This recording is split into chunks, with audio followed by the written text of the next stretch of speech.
Olá pessoal, tudo bem? Olha só, dando continuidade aí ao estudo das funções, nós vamos agora estudar um tipo especial de função, né?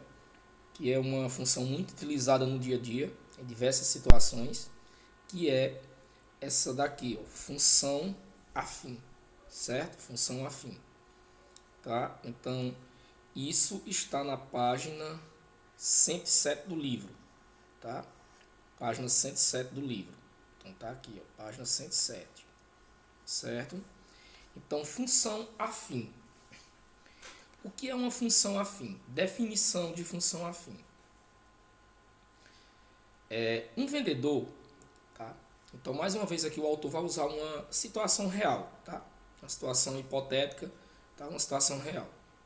Um vendedor recebe mensalmente um salário composto de duas partes. Ou seja, ele recebe uma parte fixa no valor de 1.600 e uma parte variável que corresponde a uma comissão de 5%. Ou seja, 5% a gente sabe que equivale a 5 sobre 100, tá? Que representa 0,05, tá? Então, 5%, essa expressão aqui é a mesma coisa que 5 dividido por 100, que vale 0,05. E essa função aqui, chamada de função afim, ela também é conhecida como função de primeiro grau. Alguns livros chamam de função afim, outros chamam de função de primeiro grau, tá? Mas é a mesma coisa, função afim e função de primeiro grau é a mesma coisa, certo? Então, voltando aqui ao exemplo do 5%. Então, ele tem uma renda fixa de 1.600. Fora esse 1.600, ele ganha um acréscimo de 5% sobre o total de venda realizada no mês. Então, nessas condições, podemos dizer que o salário mensal dele vai ser 1.600, que é a parte fixa, independente do que ele vende, ou seja, se ele não vender nada, ele ganha 1.600. Mas se ele vender R$ 100 no mês, ele vai ganhar 1.600 mais 5% desses 100, tá? Que ele ganha uma comissão de 5% em cima da venda. Então, o salário do mês dele vai ser 1.600 mais 0,05 vezes o total de venda no mês. Assim, o salário mensal desse vendedor é dado em função do total de venda X que ele realiza durante o mês. Então, supondo, tá, que o salário dele para X valor vendido vai ser 1.600 mais 0,05x. Ou seja, colocando o x no início, nós vamos ter que o salário dele é isso aqui. Ó. Ou eu posso simplesmente representá-lo assim. Ó. Dizer que o valor que ele ganha é y e esse y depende de quem? De x. Quem é esse x? O valor que ele vende no mês. Tá? O valor das vendas dele no mês. O que ele vende no mês, ele ganha 5% disso somado com 1.600. Então, este é um exemplo cuja equação, tá, dá a ideia de função afim. Então, perceba que a matemática ela está inserida no nosso dia a dia. Então, muitas empresas, principalmente lojas de eletrodomésticos, lojas de roupas, elas trabalham muito com esse tipo de salário. O funcionário ele recebe um valor fixo mais um percentual que é chamado de comissão sobre as vendas. Aí quanto mais ele vende no mês, mais ele ganha de salário, porque no final do mês ele vai ter o percentual da comissão sobre as vendas somado com a parte fixa. Isso é um meio do empresário incentivar o funcionário a trabalhar. Então aqui ó, nós temos destacado, certo? Aqui nós temos destacado, logo aqui abaixo, a definição de função. Então, olha, função afim é toda função f de R em R, ou seja, o que quer dizer f de R em R? A gente já conhece essa notação. F de R em R. O que quer dizer essa notação? Que eu tenho uma função cujo domínio, que é o conjunto de partida, é o conjunto dos números reais, e o contradomínio, que é o conjunto de chegada, também é o conjunto dos números reais. Ou seja, é uma função que ela não tem restrição, tá? Ela é definida no corpo dos números reais. Então, função afim é toda função f de R em R, cuja lei de formação é indicada dessa forma aqui. Ó. y igual a ax mais b, certo? Y igual a ax mais b. Então, eu sempre cubro o y. Vou pegar aqui. Pronto. Y igual a x mais b. Onde a e b são números reais, tá? Onde a e b são números reais, e esse a, que não foi colocado aqui, mas eu vou colocar, ele tem que ser diferente de zero. Então, a função, tá, do primeiro grau ou afim, ela tem essa configuração, tá? Ela é do tipo f de x igual a vezes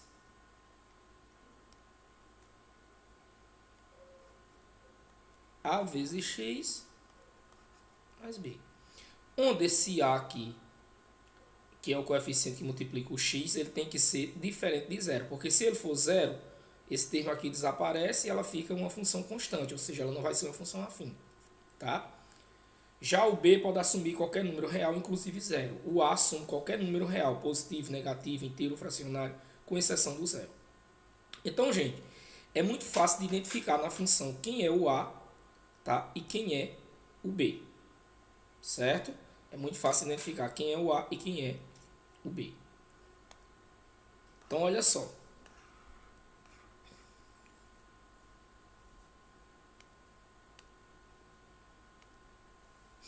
Então, a gente já sabe que a função, né, ela tem essa configuração aqui, né? A função afim, ela tem essa configuração aqui, com a e b reais e a diferente de zero. Então, a gente sabe que o a é tudo que multiplica o x e o b é o termo independente. Então, aqui eu tenho nos exemplos a, b, c e d, tá? Alguns exemplos, ó. Exemplos de equação de função afim. Olha, y igual a menos o valor de x, ó, menos a letra x, aliás, mais 6. Como tem menos e não tem nada, então subtende aqui nesse caso que o a vale menos 1, ou seja, toda vez que eu tenho assim, ó, y igual a x mais 4, tá? Ou eu tiver assim, ó, y igual a menos x mais alguma coisa, mais 5, por exemplo. Se não tem nada e nenhum sinal, aqui o a é 1. E nesse caso aqui o b é 4. Aqui, como não tem nada e tem um sinalzinho de menos, então nesse caso aqui o a é menos 1 e o b é 5. Tá? Então o b é o termo independente. E o a é o que aparece multiplicando o x. Se não aparece nada e nem não existe nenhum sinal, então subtende que o a é positivo, é 1. E se aparece um sinal de menos, o a é negativo e vale menos 1. Porque a gente sabe que esse a tem que ser diferente de zero. Como ele é diferente de zero, então eu só tenho duas opções. Ou a é positivo, tá? Ou a é positivo maior que zero, ou a é negativo menor que zero. Certo? Então aqui, ó, nessa letra A, menos x mais 6, nós temos que o a vale menos 1, ó, não tem nada subtendo que é 1 aqui, como tem um menos, menos 1, e o b é o termo independente 6. Na letra B, ó, 4x, ó. Quem é que multiplica o x aqui? Ó? O a vale 4. E não apareceu o b. Quando o b não aparece, ele não vale 1 não, viu? Quando o b não aparece, ele vale 0, tá?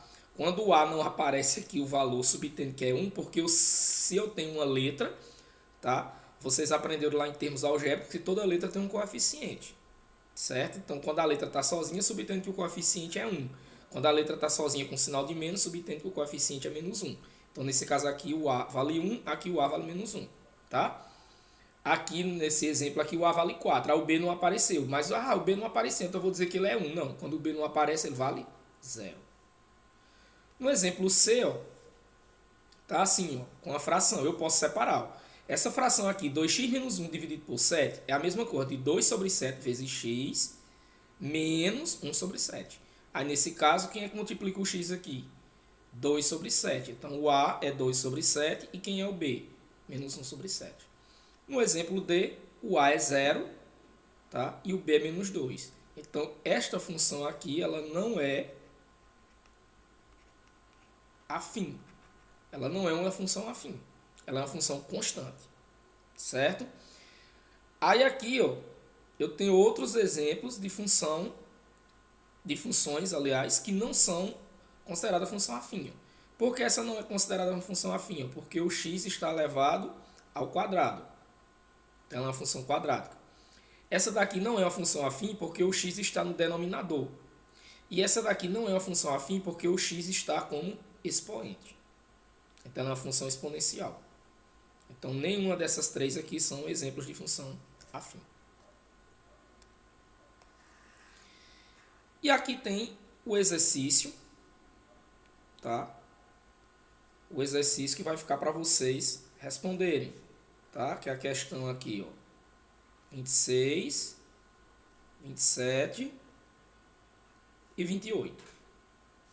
Certo? Então, nessa questão 26 diz assim: quais igualdades indicam exemplos de equações de função afim? Ou seja, que representam uma função afim? Então, nessa letra A, menos 3x mais 5, ela tem a configuração da função afim, sim ou não? Ela tem um A que multiplica o x e tem um B? Nessa letra B, o x aparece ao quadrado. Se aparece ao quadrado, não é função afim. Essa letra B não é. Letra D, C, y igual a x. O x está sozinho.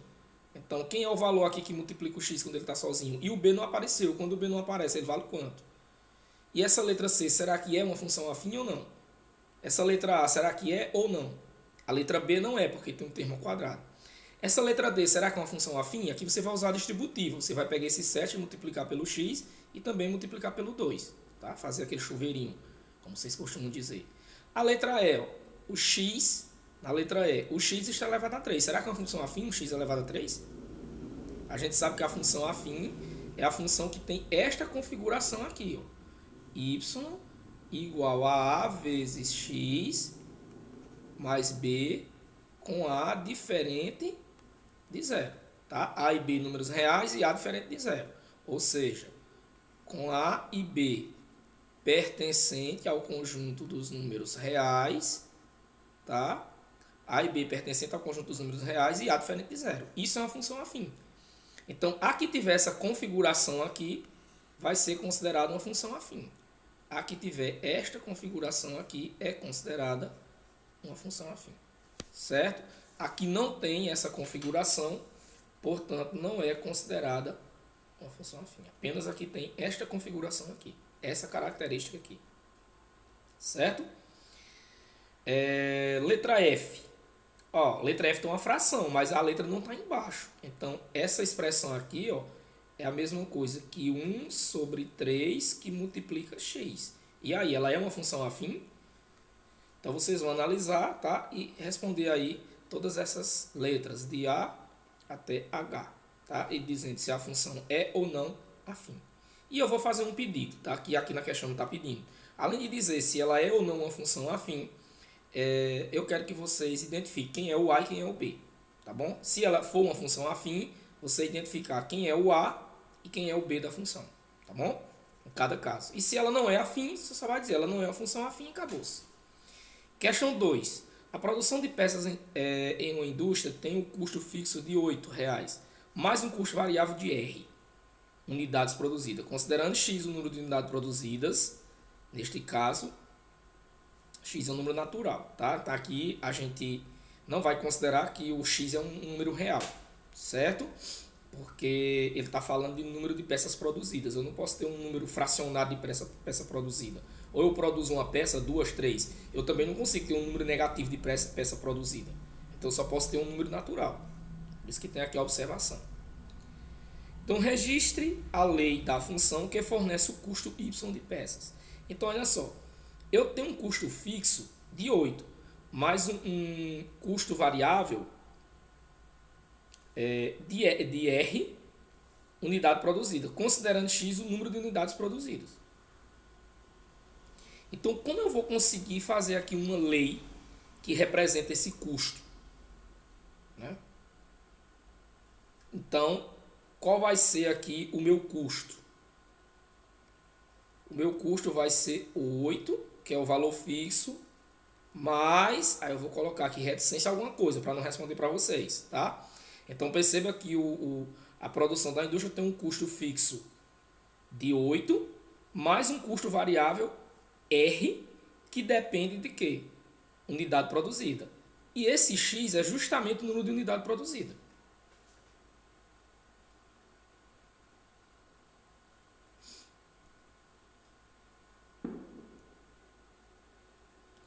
Então, registre aqui a lei da função que fornece o custo Y, o custo total Y, que aqui eu chamei até de C, mas ele está já identificando aqui, chamou o custo de Y, certo? Vamos fazer como diz a questão. Então eu quero o meu custo total Y, né, de X peças. Então eu vou ter o que? Eu vou ter alguma coisa vezes X somado com 8, que é o fixo, certo? Então isso aí vocês tentem fazer. Verifique se a lei dessa função corresponde à função afim. Então você vai encontrar a lei aqui na letra A e verificar se ela representa uma função afim, certo? C. Calcula o custo de 100 peças. Para 100 peças, qual vai ser esse custo? E D. Determina o preço de venda de 100 peças se a empresa vende cada peça com lucro de 40%. E E. Determina o número máximo de peças que podem ser fabricadas com R$ 95,20. Então aqui você vai encontrar o valor de X, porque esse 95,20 é o valor de Y. Tá? Então com esse valor aqui eu consigo fabricar X peças. Quantas peças vão ser? Então assim, na verdade, todas essas letras B, C, D e E dependem da A. Se você responder errado a letra A, obviamente você vai errar as demais, porque todas elas dependem da letra A. Tá? Então tenha muito cuidado aí em responder essa letra A. Questão 28. Em um reservatório com capacidade de 800 litros, havia 300 litros de água. Quando foi aberta uma torneira que despeja 25 litros de água por minuto. Então essa é a vazão da torneira. A quantidade Y no reservatório é dada em função do número X de minutos. Lógico, né? Quanto mais minutos se passa, menos quantidade de água vai ter lá no reservatório, que vai estar despejando. Considere o X variando de 0 a 20 minutos. Escreva a lei da função que relaciona essas duas grandezas. E B. Quantos litros de água haverá no reservatório 5 minutos depois da torneira ter sido aberta? Então você vai se ligar que o reservatório tem capacidade para 800, mas ele não estava com 800, ele estava apenas com quanto? Com 300 litros de água, tá? E a torneira foi aberta e essa torneira despeja 25 litros de água por minuto. Então em 1 minuto ela despeja 25. Em 2 minutos ela despeja 50. Em 3, 75 e assim por diante. Então tenta estabelecer uma lei, tá? Um Y igual a alguma coisa aqui, certo? Para que você consiga responder aí a letra B, porque essa letra B também depende da A. Então na letra A ele quer a quantidade Y de água no reservatório é dada em função do número X de minutos. Então se ela despeja 25 litros por minuto, então a quantidade X de minutos, tá? Multiplica quem? Tá aqui na cara, né? Então esse meu Y vai ser igual a quem vezes quem, tá? Essa lei aí, né? Então analisem bem de acordo com a definição e vê se vocês conseguem, tá, resolver aí essas questões, certo, gente? Então aqui lembrando, a questão, apaguei aqui as explicações e vou colocar aqui, vou circular de novo, tá? Então é para responder a questão 26 todinha, a questão 27 todinha e a questão 28, certo? Então, gente, por hoje, tá? Paramos por aqui. Na próxima aula daremos continuidade aí ao conteúdo. Tchau, tchau a vocês. Até a próxima.